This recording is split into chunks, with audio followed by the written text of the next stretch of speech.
Spiders web దాడి తర్వాత Russia ఉక్రెయిన్పై భీకర దాడులు కొనసాగిస్తోంది. పీక్ స్టేజ్కి చేరింది రష్యా ఉక్రెయిన్ యుద్ధం. బాలిస్టిక్ మిసైళ్లతో రష్యా విరుచుకుపడుతోంది. ఉక్రెయిన్ రాజధాని కీవ్లో పెను విధ్వంసాన్ని కలిగిస్తోంది.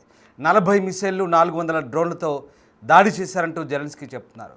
వందల సంఖ్యలో భవనాలు శిథిలమవుతున్నాయి. కీవ్లో ముమ్మరంగా సహాయక చర్యలు ఓవైపు కొనసాగుతున్నాయి. మరోవైపు మృతుల సంఖ్య భారీగా ఉండే ఛాన్స్ కనిపిస్తోంది.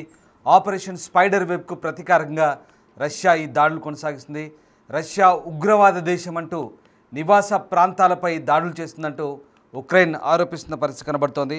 మొత్తం మీద ఉక్రెయిన్ రష్యాపై చేసిన స్పైడర్స్ వెబ్ దాడి తర్వాత ఒక్కసారిగా రష్యా ప్రతీకార దాడులకైతే దిగుతున్న పరిస్థితి కనబడుతోంది. రష్యా ఉక్రెయిన్ల మధ్య మళ్ళీ ఉద్రిక్త పరిస్థితులు నెలకొన్నాయి. ఈ నేపథ్యంలోనే ఇక స్పైడర్ వెబ్ దాడితో డ్రోన్లతో 41 యుద్ధ విమానాలను ధ్వంసం చేశామని ఉక్రెయిన్ అధ్యక్షుడు జెలెన్స్కీ తమ విజయంగా ప్రకటించుకున్న తర్వాత అటు రష్యాను క్రిమియాతో కలిపే బ్రిడ్జ్ను ఉక్రెయిన్ పేల్చివేసిన తర్వాత రష్యా ప్రతీకారంతో రగిలిపోతుంది. ముఖ్యంగా డ్రోన్లు మిసైల్తో విరుచుకుపడుతున్న పరిస్థితి కనబడుతోంది. భారీ క్షిపణులతో దాడి చేస్తున్న పరిస్థితి. దీనిపై అమెరికా అధ్యక్షుడు ట్రంప్ కూడా పుతిన్తో చర్చలు జరిపారు. అయినా సరే తన పట్టు విడవడం లేదు పుతిన్. తాము దాడులకు పాల్పడి తీరుతామంటూ రష్యా స్పష్టం చేస్తున్న పరిస్థితి కనబడుతోంది. అందుకు తగ్గట్టుగానే ఉక్రెయిన్ రాజధానిపై రష్యా విరుచుకుపడుతుంది. భారీ క్షిపణులతో దాడులు చేస్తుంది. అంతకుముందు కూడా రష్యా కూడా 400 పైగా డ్రోన్లతో కీవ్పై విరుచుకుపడింది. దీంతో ఇరు దేశాల మధ్య యుద్ధ వాతావరణం మరింత భీకరంగా మారుతోంది. 24 గంటల్లో దాదాపు 1500 మందికి పైగా ఉక్రెయిన్ సైనికులు మృతి చెందినట్టుగా తెలుస్తోంది. కీవ్లో డ్రోన్లు, క్షిపణులు, ఆర్మీ వాహనాలు పూర్తిగా ధ్వంసమైనట్టుగా కనపడుతుంది. మనం చూస్తున్న తాజా దృశ్యాలు, రష్యా ఉక్రెయిన్ వార్కు సంబంధించిన తాజా దృశ్యాలు మనం బిగ్ టీవీ స్క్రీన్పై చూస్తున్నాం. డిస్టర్బింగ్ విజువల్ చూస్తున్నారు. శుక్రవారం తెల్లవారుజామున కీవ్పై జరిగిన రష్యా క్షిపణి డ్రోన్ దాడిలో కనీసం 4 మరణించినట్టుగా తాజాగా అందుతున్నటువంటి అప్డేట్స్ ఇవి. 20 మంది గాయపడ్డట్టుగా అక్కడి నగర మేయర్ విటాలీ క్లిట్జో చెప్తున్నారు. ఉక్రెయిన్ అంతటా విస్తృత ఉమ్మడి దాడి సందర్భంగా వైమానిక దాడి సైరన్లు కూడా మోగినట్టుగా చెప్తున్నారు. ఇక అనేక ప్రదేశాల్లో రక్షణ కార్యకలాపాలు జరుగుతున్నాయి. సహాయక చర్యలు ముమ్మరం చేస్తున్నట్టుగా చెప్తున్న పరిస్థితి కనబడుతుంది. ప్రధానంగా రాజధాని కీవ్లో బహుళ పేలుళ్లు సంభవించాయి. అక్కడ పడిపోతున్న శిథిలాలు, ఆ ప్రాంతంలో ఎలాంటి పేలుళ్ళు ఉన్నాయో మనం ఒక్కసారి అర్థం చేసుకోవచ్చు. అనేక ప్రాంతాల్లో మంటలు చెలరేగుతున్నాయి. వాయు రక్షణ వ్యవస్థలు అక్కడ వచ్చినటువంటి డ్రోన్లను అలాగే మిసైల్ను అడ్డుకోవడానికి ప్రయత్నిస్తున్నాయి. అయినప్పటికీ కూడా ఆ కీవ్ పరిసర ప్రాంతాల్లో పూర్తి స్థాయిలో డ్రోన్లతో విరుచుకుపడుతున్న పరిస్థితి రష్యా. ఇంకా ప్రాంతాల్లో అనేక ప్రాంతాల్లో బహుళ అంతస్తుల భవనాలు కూడా పూర్తిగా నేలమట్టం అవుతున్న పరిస్థితి. ఒకసారి మనం ఆ దృశ్యాలు చూడొచ్చు. తాజాగా ఉక్రెయిన్ రాజధాని కీవ్పై రష్యా విరుచుకుపడుతున్న సందర్భంలో ఒక్కసారిగా భారీ బహుళ అంతస్తుల భవనాలు ఏ రకంగా దెబ్బతింటున్నాయో మనకు ఆ దృశ్యాలు చూస్తే అర్థమవుతుంది. బిగ్ టీవీ స్క్రీన్పై డిస్టర్బింగ్ విజువల్స్ చూస్తున్నారు. ఉక్రెయిన్ రష్యా వార్కు సంబంధించిన తాజా విజువల్స్ అవి, తాజా దృశ్యాలవి. ఉక్రెయిన్ రాజధాని కీవ్పై రష్యా డ్రోన్లతో మిసైల్తో విరుచుకుపడుతున్న దృశ్యాలు మనం చూస్తున్నాం. ప్రస్తుతం మనం చూస్తున్న దృశ్యాలు సోలోమియాన్స్క్ జిల్లాలోని 16 అంతస్తుల నివాస భవనానికి సంబంధించినటువంటి దృశ్యాలు అవి. 11వ అంతస్తులో మంటలు చెలరేగే అత్యవసర సేవలు అపార్ట్మెంట్ నుంచి 3 వ్యక్తులను కాల్ చేయించారు. ఈ నేపథ్యంలోనే మరొక గిడ్డంగిలో కూడా మంటలు చెలరేగినట్టుగా చెప్తున్నారు. ఇక ఈ దాడిలో కీవ్లోని 2 స్టేషన్ల మధ్య మెట్రో ట్రాక్లు దెబ్బతిన్నాయి.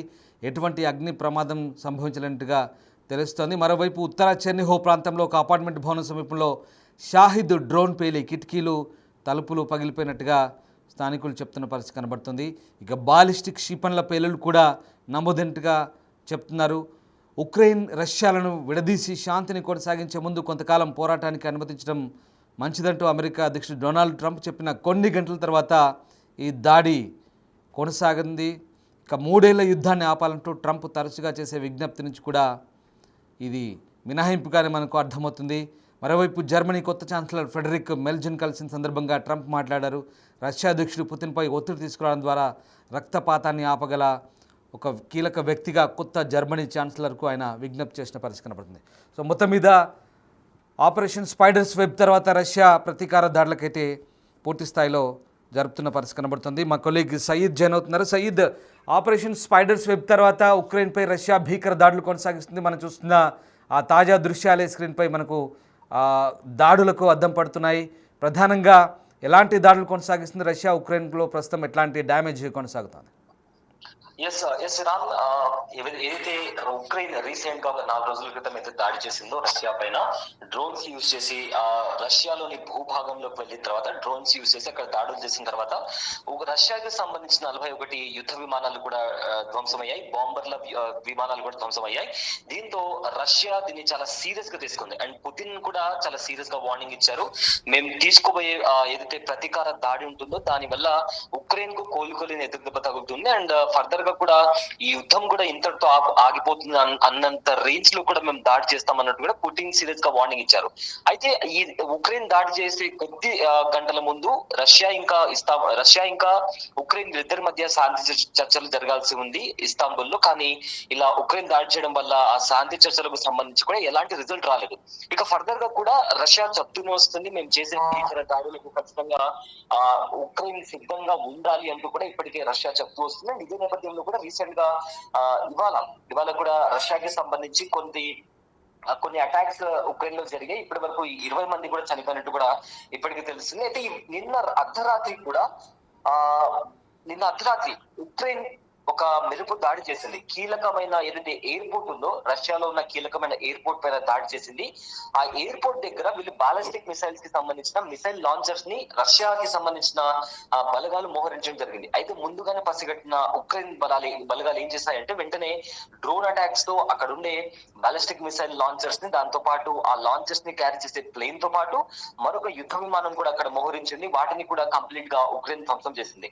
సో దీంతో మరింతగా ఈ యుద్ధానికి సంబంధించి మరింత తీవ్రతరమైంది. అందుకే మరొకసారి రష్యా వాన్ చేయడం కాకుండా ఏకంగా ఈసారి దాడి చేసింది. ఈ దాడుల్లో ఇప్పటికీ 20 మందికి పైగా జనాలు చనిపోయినట్టు తెలుస్తుంది. అండ్ ఆల్సో చాలా వరకు కూడా ఎక్కడైతే జనాలు ఉంటారో, సామాన్య ప్రజలు ఉంటారో అక్కడ రష్యా దాడి చేస్తుంది. రష్యా ఒక ఉగ్రవాద దేశం అంటూ కూడా ఇప్పటికే ఉక్రెయిన్, అదేవిధంగా ఉక్రెయిన్ కి సంబంధించిన ప్రతినిధి జెలెన్స్కీ కూడా ఇదే నేపథ్యంలో చెప్తున్నారు. అయితే ప్రజెంట్ జరిగిన దాడుల్లో ఇప్పటికీ 20 మంది చనిపోయారు. అండ్ ఆల్సో రష్యా ఒక మాసివ్ ఏరియల్ అటాక్ చేసింది డ్రోన్స్ తో, అదేవిధంగా ఫైటర్ జెట్స్ తో కూడా ఉక్రెయిన్ భూభాగంలోకి వెళ్లి మరి అటాక్ చేసింది. సో దీంతో ఇప్పటికే ఏం జరుగుతుందా అనే ఒక భయానక సిచ్యువేషన్ అక్కడ నెలకొంది. అయితే మరోవైపు ఏమో ట్రంప్ కూడా రెండు దేశాల మధ్య శాంతిని నెలకొల్పే ప్రయత్నం చేస్తున్నారు. అండ్ ఆల్రెడీ కూడా ఇప్పటికే ఉక్రెయిన్ ఇంకా రష్యాకి సంబంధించిన ఇద్దరు ప్రతినిధులు, అటు జెలెన్స్కీ కావచ్చు లేదా పుతిన్ కావచ్చు, ఇద్దరు కూడా చిన్న పిల్లల్లాగా గొడవలు పడుతున్నారని కూడా వ్యాఖ్యానించారు. అయితే రష్యా ఉక్రెయిన్ మధ్య గత 4 ఏళ్ల నుంచి యుద్ధం సాగుతుంది. అయితే యుద్ధాన్ని ఆపేందుకు అంతర్జాతీయంగా చాలా మంది కూడా ప్రయత్నించినా, వేరే దేశాలు ప్రయత్నించినా కూడా ఇప్పటి వరకు కూడా ఎలాంటి రిజల్ట్ రాలేదు. అండ్ రీసెంట్ గా కూడా ట్రంప్ నేను గెలిస్తే రష్యా ఇంకా ఉక్రెయిన్ యుద్ధం నేను గెలిచిన 24 గంటల్లో ఆపేస్తానని చెప్పినప్పటికీ కూడా ఆ ట్రంప్ చెప్పిన మాటలు కేవలం మాటలుగానే మిగిలిపోయాయి. ఆయన కూడా ఎంత ట్రై చేసినప్పటికీ పుతిన్ ని సీరియస్ గా వార్నింగ్ ఇచ్చినప్పటికీ కూడా పుతిన్ అయితే నేను కూడా వెనక్కి తగ్గను, ఖచ్చితంగా ఈ యుద్ధం అనేది ఉక్రెయిన్ వినాశనంతోనే ముగిస్తుందంటూ కూడా పుతిన్ చెప్పడం జరిగింది. అయితే రీసెంట్ గా కూడా ట్రంప్ మాట్లాడుతూ వీళ్ళిద్దరు కూడా చిన్న పిల్లలు గొడవ పడుతున్నారంటూ కూడా ట్రంప్ ఇదే నేపథ్యం చెప్పడం జరిగింది. అండ్ ఆల్సో ఒకవేళ అణుబాంబులతో ఉక్రెయిన్ పైన దాడి చేస్తే ఇది కాస్త 3వ ప్రపంచ యుద్ధానికి దారి తీస్తుందని కూడా ఇప్పటికే చాలా మంది వార్ ఎక్స్పర్ట్స్ కూడా చెప్తున్నారు. Ramdas, right, yes, thanks for the update Sayeed. So మొత్తం మీద రష్యా ఉక్రెయిన్ వార్ నేపథ్యంలో ఇప్పుడు రష్యా మరిన్ని ప్రతీకార దాడులకైతే తెగబడుతుంది. స్పైడర్ వెబ్ ఆపరేషన్ తర్వాత పరిణామాల నేపథ్యంలో గురువారం ఉక్రెయిన్లోని ఫ్రైలుకీ నగరంలో డ్రోన్ల దాడి జరిపింది. నివాస ప్రాంతాలు ధ్వంసమయ్యాయి. ఓ ఏడాది బిడ్డతో సహా 5గురు మృతి చెందినట్లుగా అధికారులు చెప్తున్నారు. ఉక్రెయిన్ రాజధాని కీవ్కు 100 కిలోమీటర్ల దూరంలో ఈ నగరం ఉంది. అక్కడ ఎలాంటి మిలిటరీ ఆస్తులు లేవని ఉక్రెయిన్ అధికారులు చెప్తున్నప్పటికీ అపార్ట్మెంట్లపై దాడులు జరిగినట్టుగా ఉక్రెయిన్ ఆరోపిస్తుంది. దాదాపు 100 డ్రోన్లు తాకైనట్టుగా జెలెన్స్కీ వెల్లడిస్తున్నారు. రష్యా ప్రతీకార చర్యలకు సిద్ధమవుతుందని ఈ పరిణామాలు స్పష్టం చేస్తున్నాయి. యుద్ధం మరింత తీవ్రమయ్యే అవకాశం ఉందని అంతర్జాతీయ పరిశీలకులైతే ఆందోళన వ్యక్తం చేస్తున్నారు. భవిష్యత్తులో ఈ ఘర్షణ ఎలాంటి మలుపులు తిరుగుతుందనేది మాత్రం ఇంకా ఆసక్తికరంగా మారుతుంది. సో మొత్తం మీద రష్యా అధ్యక్షుడు పుతిన్ చాలా గట్టి స్కెచ్ వేసినట్టుగా అర్థమవుతుంది. బుధవారం రోజు బుధవారం రోజు అమెరికా అధ్యక్షుడు డొనాల్డ్ ట్రంప్తో దాదాపు 75 నిమిషాల పాటు పుతిన్ మాట్లాడినప్పుడు చాలా తీవ్ర స్థాయిలో హెచ్చరిక స్వరాలు ఉక్రెయిన్ వైపు జారీ చేసినట్టుగా అర్థమైంది. ఖచ్చితంగా ఎందుకంటే ఆపరేషన్ స్పైడర్స్ వెబ్ తర్వాత ఉక్రెయిన్ రష్యాను ఒక కుదిపింది. దాదాపు 41 TU శ్రేణి యుద్ధ విమానాలను కావచ్చు, అలాగే A-50 బాంబర్లను కావచ్చు, రాడార్ విమానాలను కావచ్చు విధ్వంసం చేసిన పరిస్థితి. దీంతో రష్యా ఒక్కసారిగా భారీ ప్రతీకార దాడులకైతే ప్లాన్ చేస్తుంది. అది ఊహించని రీతిలో ఉంటుందన్నట్టుగా పుతిన్ ట్రంప్కు చెప్పినట్టుగా చెప్తున్నారు. ట్రంప్ ఈ విషయాన్ని ఎక్స్లో వెల్లడించిన తర్వాత మళ్ళీ క్రెమ్లిన్ కూడా దాన్ని ధృవీకరించింది. అంటే ఒక్కసారి అర్థం చేసుకోవచ్చు రష్యా ఎంతటి భారీ స్థాయిలో ఇక ఉక్రెయిన్పై విరుచుకుపడే అవకాశం ఉందని అక్కడ క్లియర్గా అర్థమవుతుంది. ప్రధానంగా డ్రోన్లు అలాగే మిసైల్స్తో ఇప్పటికే ఆయా నగరాలపై రాజధాని కీవ్ కావచ్చు, దానికి సమీపంలో ఉన్నటువంటి నగరాలపై విరుచుకుపడుతున్న పరిస్థితి కనబడుతోంది. సో మొత్తం మీద భారీ దాడులకైతే రష్యా ప్లాన్ చేస్తుంది. ఊహించని రీతిలో దాడులు ఉంటాయని రష్యా చెప్తున్న పరిస్థితి కనబడుతుంది. సో ఇదే అంశాన్ని కూడా ఇటు ట్రంప్ కూడా చెప్తున్న పరిస్థితి కనబడుతుంది.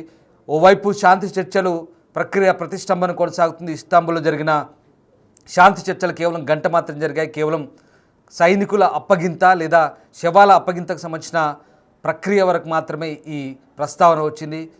అటు శాంతి చర్చలు జరుగుతూనే ఇటు యుద్ధం కొనసాగుతున్న పరిస్థితి కనబడుతుంది. ఏదేమైనా భవిష్యత్తులో యుద్ధం ఇంకా ఎలాంటి మలుపులు తిరుగుతోంది, ఉక్రెయిన్ రష్యా పరస్పరం ఎలాంటి దాడులు చేసుకుంటాయని మాత్రం ఉత్కంఠ రేపుతున్నాయి.